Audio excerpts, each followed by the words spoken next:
Hello दोस्तों, मैं हूं रलिश सावलिया एंड आप लोग देख रहे हैं मेरे यूट्यूब चैनल RS बाइकर। तो आज की वीडियो में बात होने वाले है मोटो व्लॉगिंग के बारे में।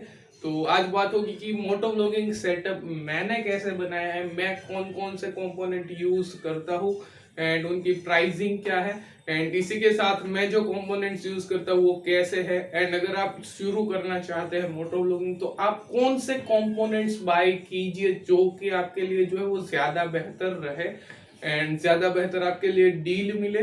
तो ऐसे में वीडियो काफी ज्यादा इंफॉर्मेटिव होने वाली है। तो चलिए बिना किसी देरी के वीडियो को स्टार्ट करते हैं।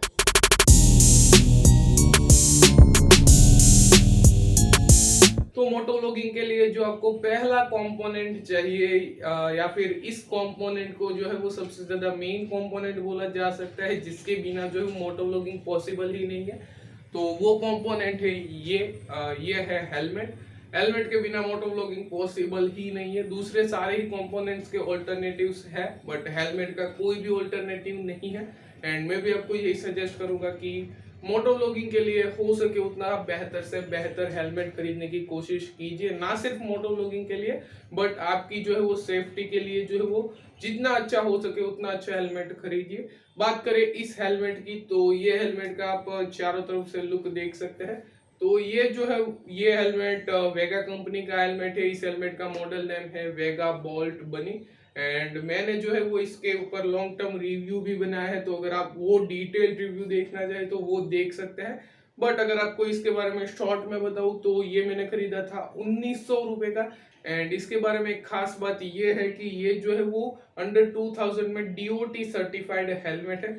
तो ऐसे में उसी वजह से मैंने इस हेलमेट को खरीदा था। एक तो अंडर 2000 में जो है वो आपको काफी अच्छी खासी सेफ्टी दे देता है। एंड मोटो व्लॉगिंग के लिए एक और चीज आपके हेलमेट में होनी चाहिए जो कि है रिमूवेबल पैडिंग। तो आप देख सकते हैं कि इसकी जो पैडिंग है ये रिमूवेबल है। तो ऐसे में सारी जरूरतों को जो है वो ये हेलमेट पूरा कर सकता है। तो मैं आपको सजेस्ट करूंगा कि अगर जस्ट बिगिनिंग में है एंड आपका बजट जो है वो एकदम ही कम है, बहुत ज्यादा कम है, तो इस हेलमेट की तरफ चाहिए।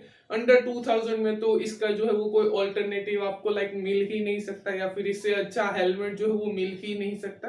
तो अंडर 2000 में जाना है तो इसकी तरफ चाहिए। बाकी इसके अलावा जो है मैं आपको ये सजेस्ट करूंगा कि बजट थोड़ा सा अगर आप एक्सटेंड कर सकते हैं तो 3500 तक ले जाइए एंड आप जो है वो एक्सोर का रेज हेलमेट जो है वो खरीद सकते हैं। एंड जो ये एक्सोर का रेज हेलमेट है ये सेफ्टी वाइज जो है वो इससे ज्यादा बेहतर है। तो ऐसे में अगर आपका बजट थोड़ा सा एक्सटेंड हो सकता है तो थोड़ा सा सेफ्टी की तरफ जो है वो पैसा इन्वेस्ट कीजिए। अदरवाइज अगर आपका भी जो है वो हाल कुछ मेरे जैसा है कि बजट का बहुत ज्यादा इश्यू है तो आप इस हेलमेट की तरफ जा सकते हैं। बाकी इस हेलमेट में कोई भी बुराई नहीं है। तो ये तो हो गया मोटो व्लॉगिंग का पहला एंड सबसे ज्यादा मेन कंपोनेंट। अब बढ़ते हैं मोटो व्लॉगिंग के दूसरे कंपोनेंट की तरफ। तो जो मोटो व्लॉगिंग के लिए जो दूसरा कंपोनेंट चाहिए वो है कैमरा। ऑब्वियसली आप मोटो व्लॉगिंग कर रहे हैं तो आपके पास एक वीडियो फुटेज भी होनी चाहिए जो कि आप जो है वो बाइक चलाते वक्त आपने शूट की हो। एंड आजकल के टाइम पे जो है वो लोग वीडियो को रिकॉर्ड करने के लिए मोटो व्लॉगिंग में ही मोबाइल का यूज कर रहा है, यानी कि हेलमेट जो होता है उसी के आगे जो है वो थोड़े बहुत माउंट्स लगा के जो है वो उसी में मोबाइल लगाते हैं एंड उसी से मोटो व्लॉगिंग करते हैं। तो क्या ये चीज करना सही रहेगा या फिर नहीं, तो मैं आपको जो है वो इस चीज को बिल्कुल ही सजेस्ट नहीं करूंगा। उसके दो रीजन है, जिसमें से पहला रीजन तो ये है कि आप जब भी मोबाइल जो है वो अपने हेलमेट पे माउंट करते हैं तो आपके बैक ऑफ द माइंड में यही चीजें चल रही होती कि शायद मोबाइल गिर ना जाए और शायद मैं हाई स्पीड्स पे चलाऊं तो जो है मोबाइल को कुछ हो ना जाए।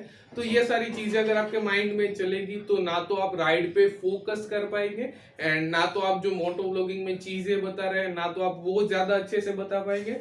तो मैं आपको ऐसे में यही सजेस्ट करूंगा कि एक जो है वो कैमरे की तरफ चाहिए। एंड दूसरा डेंजर ये भी रहता है कि मान लीजिए कि आपका जो मोबाइल है वो मिनिमम 10 12 15 20 हजार रुपए का तो होगा ही एंड वो अगर कहीं पे गिर गया तो आपको पता ही है कि 15 20 हजार रुपए का चूना लग जाएगा। उससे अच्छा मैं आपको ये सजेस्ट करूंगा कि इस तरीके का कोई भी बजट एक्शन कैम खरीद लीजिए एंड इसका नाम है SJ कैम SJ4000 एंड नाम काफी ज्यादा लंबा चौड़ा है एंड बजट एक्शन कैम है। तो ऐसे में ये जो है वो काफी अच्छी खासी वीडियो फुटेज रिकॉर्ड कर देता है एंड कंपनी ऐसा क्लेम करती है कि ये जो है वो 4K 30 FPS तक रिकॉर्ड कर सकता है। बट रियल लाइफ में जो है वो ये स्टेबल फुटेज अगर आपको चाहिए तो इस कैमरे में 1080p एट 60 fps पे जो है वो ये कैमरा अच्छी फुटेज को शूट कर सकता है। एंड बजट एक्शन कैमरे में और कोई दिक्कतें नहीं होती, बट बस दो ही मेनली दिक्कतें होती है। एक तो दिक्कत होती है कलर ग्रेडिंग की, जो कि इसमें भी है। एंड दूसरी जो दिक्कत वो ऑडियो रिकॉर्ड करने की है, यानी कि इसमें कोई भी एक्सटर्नल माइक का पोर्ट नहीं होता इसमें, यानी कि कोई भी बजट एक्शन के में एक्सटर्नल माइक का पोर्ट जो है वो कंपनी नहीं देती। तो ये दो दिक्कतें हैं, एंड इसका भी जो है वो सॉल्यूशन आपको वीडियो में आगे जो है वो दिखाऊंगा। तो ऐसे में इस कैमरे की तरफ जा सकते हैं। इसका एक और ऑल्टरनेटिव है जो कि है ईकन H9R। दोनों के प्राइस रेंज ऑलमोस्ट सेम ही है। ये मैंने खरीदा है 4300 रुपए का, एंड जो ईकन H9R आता है वो भी करीब इसी प्राइसिंग में मिलता है। तो ये हो गई वीडियो डिपार्टमेंट की बात। अब जैसा कि मैंने आपको बताया कि इसमें जो है वो कोई भी माइक पोर्ट नहीं है, तो अब बात कर लेते हैं कि मैं जो है वो कैसे ऑडियो को रिकॉर्ड करता हूँ। तो अब यहाँ पे अगर बात की जाए कि मैं जो है वो ऑडियो को कैसे रिकॉर्ड करता हूँ, तो मैंने जो है वो एक जुगाड़ लगाया हुआ है। तो यहाँ पे आप देख सकते हैं ये है मेरा माइक। तो ये जो है एक ऑर्डिनरी सा कॉलर माइक है, जो कि जो है वो आप भी मार्केट से 100-200 रुपए में खरीद सकते हैं। मैंने इसे 100 रुपए में खरीदा है। मैंने क्या किया है कि इस माइक को जो है वो यहाँ पे लगा दिया है, एंड इसके बाद इसकी जो वायर है ये घुमा के जो है वो मैंने यहाँ पे छिपा देता हूँ। एंड जब भी मुझे रिकॉर्ड करना हो तो वायर जो है वो यहाँ से बाहर निकल के इस माइक जैक को जो है वो मोबाइल में लगा देता हूँ, एंड बाद में जो है वो ऑडियो को रिकॉर्ड कर लेता हूँ। एंड ये ऑडियो रिकॉर्ड का एंड ऑडियो सिंक्रोनाइजेशन का सारा प्रोसेस बहुत ज्यादा लंबा है, तो उसके ऊपर जो है मैंने चैनल पे डेडिकेटेड वीडियो बना रखी है, तो उसको जाके आप देख सकते हैं। अब यहाँ पे ऑडियो को रिकॉर्ड करने के लिए आपके पास अगर एक तो बजट एक्शन कैम है तो ये ऑप्शन है, या फिर अगर आपके पास पैसे ज्यादा है तो मैं आपको सजेस्ट यही करूंगा कि ऐसा कोई कैमरा खरीद लो जिसमें कि माइक पोर्ट आता हो, या फिर माइक का जो एडेप्टर है वो लगता हो, क्योंकि उस चीज से जो है वो आपको मोटो व्लॉगिंग करने में बहुत ज्यादा आसानी रहेगी।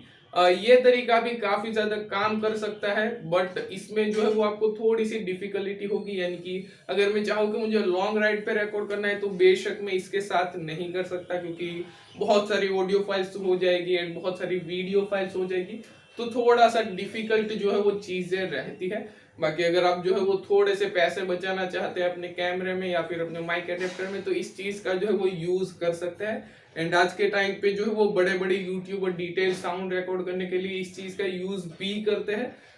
तो ये तीन जो है वो मेन कंपोनेंट्स थे जो कि आपको बाय करने पड़ेगी। इसके अलावा मैं आपको ये कहूंगा कि आपकी जो राइडिंग स्टाइल है उसे ट्राई कीजिए कि उसे थोड़ा सा इंप्रूव कीजिए ऑर्डिनरी लोगों से, क्योंकि आप जो यहाँ पे ऑर्डिनरी राइड नहीं कर रहे हो, आप राइड भी कर रहे हो हाई स्पीड पे, एंड आपका जो आसपास का एनवायरनमेंट है उसका भी जो है वो आपको नॉलेज होना चाहिए। एंड उसके साथ में आप बहुत ज्यादा कॉन्फिडेंटली लाइव कमेंट्री भी जो है वो दे सकते हैं। अगर आपकी ऐसी कैपेबिलिटीज है तो ही जो है वो आपकी मोटो व्लॉग अच्छी बनेगी, एंड तो ही जो है वो लोग आपके साथ इंटरेक्ट कर पाएंगे।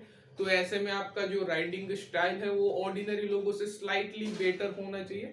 ऐसा नहीं कि बहुत ज्यादा प्रो राइडर होने चाहिए, बट हाँ स्लाइटली बेटर होना चाहिए। एंड साथ ही में आपका जो दिमाग है उसे पहले से ही बोल दीजिए कि जो भी लोगों के रिएक्शंस मिलते हैं उसे फुल्ली इग्नोर करना है, क्योंकि लोगों के रिएक्शंस पे ध्यान दोगे तो मोटो व्लॉगिंग में इतना अच्छे से जो वो फोकस नहीं कर पाएंगे आप। तो ऐसे में जो है वो ये सारी चीजों का जो है वो आपको पहले से ही आपके माइंड में ये सारी चीजें फिट होनी चाहिए।